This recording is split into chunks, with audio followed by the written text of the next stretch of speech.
Bref. Pour les élections législatives 2012, dans la 4ème circonscription de la Drôme, j'avais le choix entre elle, lui ou lui.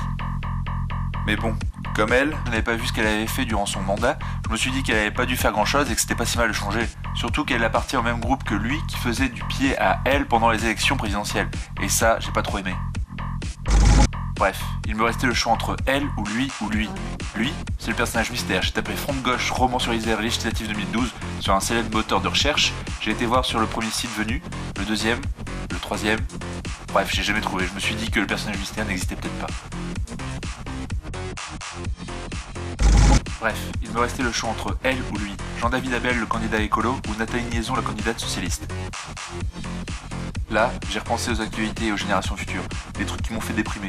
Le réchauffement climatique, les centrales nucléaires, la pollution des rivières, l'utilisation intensive des pesticides, les centrales nucléaires, les OGM et aussi les centrales nucléaires. Bref, les partis étaient plus ou moins d'accord avec ma déprime. Mais le parti de Jean-David Abel savait lui me faire rêver, me parler d'énergie renouvelable, de développement durable, d'une agriculture saine, de création d'emplois due à une croissance verte, de la fin d'une époque de consommation insoutenable et surtout d'une remise en avant de l'humain aux dépens des capitaux. Bref, j'ai fait un choix. Le 10 juin, je vote Jean-David Abel.